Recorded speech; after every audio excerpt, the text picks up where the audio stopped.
केंद्रीय चुनाव आयोग, जिसको लोग काफी ट्रोल करने लगे तो केचुआ भी कहने लगे शॉर्ट फॉर्म में, केंद्रीय चुनाव आयोग ने निश्चित रूप से, मैं आपसे एक ही बात कहता हूं, मैं एक बात कहता हूं, किसी भी संस्थाओं को सिर्फ इसलिए उनका मजाक उड़ाना या कमतर आंकना कि वो हम अपोजिशन में हैं, ये गलत परंपरा। बाकी आपका फैसला है, आप जो करें। नहीं, बिल्कुल उस लिहाज से बिल्कुल भी नहीं। सबने देखा कि किस तरीके से जब भाषण इन्होंने धर्म के नाम पे दे दिए, हिंदू मुस्लिम के नाम पे दे दिए, इनके नाम में जब शिकायत की गई तो प्रधानमंत्री जी अमित शाह, आप बताइए किसी के खिलाफ कोई कार्रवाई हुई हो, नड्डा जी को भेज देते तो ये होना चाहिए था। इसीलिए इन पे आरोप लगते हैं कि ये चुनाव आयोग निष्पक्ष नहीं रहा। अभी हरियाणा का विधानसभा चुनाव था, जब इन्होंने, मैं आपसे एक सवाल पूछता हूं, सुन लीजिए, मैं आपसे पूछता हूं, मैं पूछ रहा हूं, तो वही चुनाव आयोग कर्नाटक में क्या करता है, वही चुनाव आयोग हिमाचल में क्या करता है, वहां क्या होता है? देखिए मैं बात बता रहा हूं आपको। अभी विधानसभा चुनाव होने जा रहे हैं, इन्होंने एक लेटर दिया बीजेपी ने, उन्होंने जवाब नहीं देते। वही चुनाव आयोग है ना जो उत्तर प्रदेश में जहां से आप आते हैं, वही चुनाव आयोग तो है। इतनी शिकायतें, शिकायत करने का आपको हक है, लेकिन किसी को इज्जत पे उसकी बात लगाना ये बिल्कुल ठीक नहीं। दीजिए मैं ये कह रहा हूँ, अभी ये बता रहे थे कि जैसे लाल किला पे लोग जो किसान बताए कि कुछ लोग चले गए, उन्होंने बताया क्या? आपने देखा नहीं? नहीं देखा, ये कैसी बात है? कितने लोग थे? सारे नहीं, आपने नहीं देखा? सुन लीजिए भाई, आपने देखा कि नहीं देखा? हाँ या नहीं? बिल्कुल, कुछ लोग, लेकिन उससे पूरे किसान नहीं हो सकते। अब मैं कहूँ कि राम दुलार गोंड ने बलात्कार किया, क्या पूरी पार्टी को? बिल्कुल नहीं। क्या चिन्मयानंद के नाम पर या कुलदीप सेंगर के नाम पर पूरी पार्टी को आप कह देंगे? मैं तो यही कह रहा हूँ। कहना चाहता हूँ। तो आज एक तर्क मिला और इस तर्क को मैं याद रखूंगा कि अगर सेंगर है तो इसके बाद ये आप ये नहीं कहेंगे पूरी पार्टी, और पूरी पार्टी को आपने, भाई गलती हो गई आज मुझे, थोड़ा बारिश भी हो रही है और बहस देख रहे हैं कैसी चल रही, तो दूसरों को छाता दिए, अच्छा लग रहा है। क्या नाम है, कहां से आ रहा बेटा, कहां से आना हुआ? मनीष कुमार मेरा नाम है, मैं नालंदा से आया हूँ। तो एक काम सुनो, पहले सब्र रखा करो और एकदम उत्तेजना में ना आया करो। बिल्कुल उत्तेजना में नहीं, आराम से। हाँ जी, बोलो। सर, पंजाब के बारे में मैं ये बोला, जब राजीव गांधी कहीं हार का गुस्सा तो नहीं पंजाब सिखों पर निकाल रहे हैं? कौन? पंजाब में कांग्रेस हार गई है, कहीं उसका गुस्सा तो नहीं सिखों पर निकाल रहे हैं कि सरदार ये करे, सरदार वो करे? अगर पंजाब में सिखों का कांग्रेस की सरकार आती तो ये बहुत खुश होते, शायद इसी का गुस्सा सिखों पर ये तोड़ रहे। ठीक। नीति प्रतीक जी, सरकारें आएंगी, सरकारें जाएंगी, लेकिन देश की व्यवस्थाओं को, देश के टूल के, जो देश के हमारी वर्किंग टूल्स हैं, चाहे वो ईडी हो, चाहे वो इलेक्शन कमीशन हो, और उनको बार बार आप कटघरे में खड़ा करते हो, तो इसका मतलब आप तो चुनाव जीते नहीं, आपके पास 99 सीटें भी नहीं आई, वो भी फेक हैं।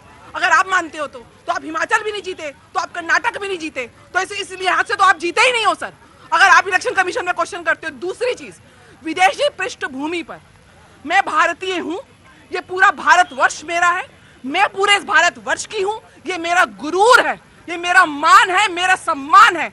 1000 गोलियां दुश्मन के सीने में दाग दूंगी, 100 गोलियां अपने सीने में खा लूंगी। मैं भारतवर्षीय हूँ, मैं भारतवर्ष की होने के बाद, लीडर ऑफ अपोजिशन होने के बाद, मैं विदेशी पृष्ठभूमि में जाके अपने देश के मान सम्मान को खंडित करती हूँ, तो राष्ट्रद्रोह का केस आपके ऊपर होना चाहिए।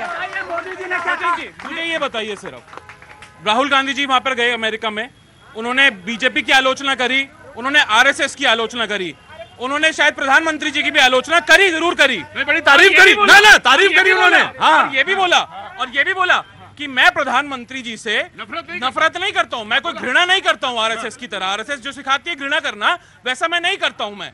लेकिन ये बताइए मुझे कि आरएसएस और बीजेपी या प्रधानमंत्री मोदी देश कब से हो गए? मुझे ये बताइए, भारत के देश कैसे हो गए प्रधानमंत्री मोदी जी? आरएसएस या बीजेपी? इन्होंने बोला ना कि हमने देश का विरोध किया, राहुल गांधी जी ने जाके वहां पर।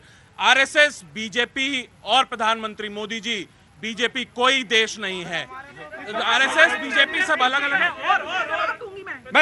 मैं बस इतना, मेरा काम है क्लैरिफाई करना थोड़ा। एक सवाल ये है कि जब आप प्रधानमंत्री को बोलते हैं, संवैधानिक संस्थाओं को बोलते हैं, तो वो देश की संस्थाएं हैं, देश का प्रधानमंत्री है, तो हाँ, तो वो है। बाकी क्लैरिफिकेशन बीजेपी का, पहले बीजेपी का।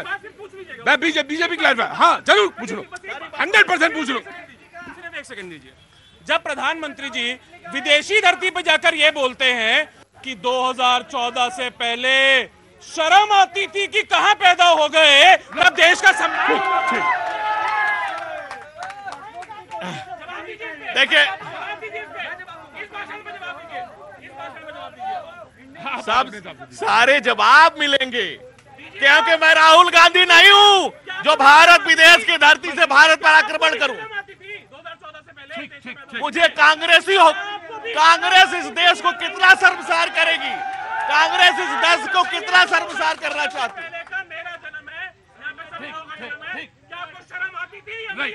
राहुल गांधी के लाइन पर जो चलता है उसे देख के हमको शर्म आती है।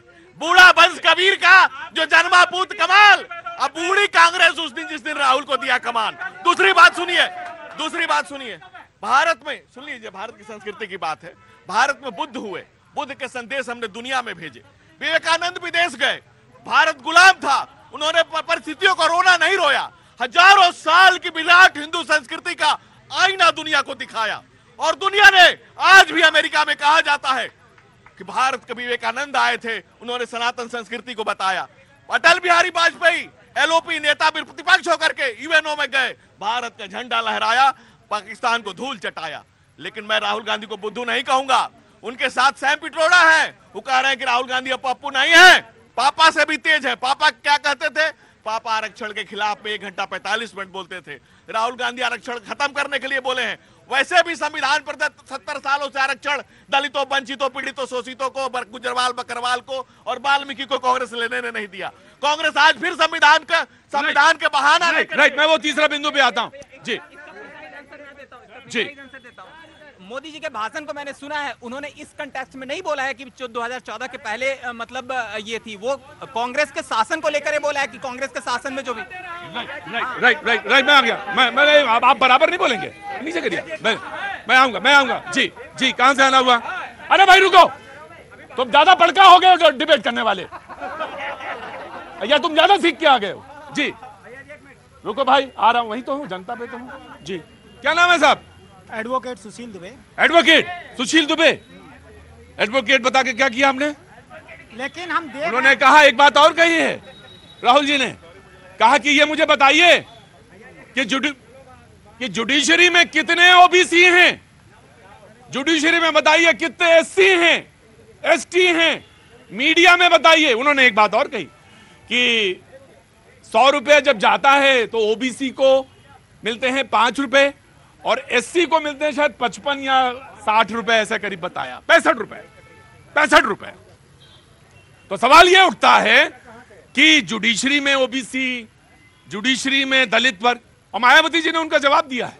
मायावती जी ने कहा है कि जब अपना समय था तब ये सब भूल जाते हैं। जी अब मैं पूछ न्यूज़ 18 इंडिया चौपाल, एक ऐसा मंच जहां जब जब बात निकलेगी तो सिर्फ दूर तक नहीं बल्कि दुनिया के कोने कोने में जाएगी, क्योंकि इस बार बात होगी भारत के वैश्विक महाशक्ति बनने के लक्ष्य पर। सरकार, समाज, सेलिब्रिटी और स्पोर्ट्स स्टार्स के साथ न्यूज़ 18 इंडिया चौपाल देखिए सिर्फ न्यूज़ 18 इंडिया पर।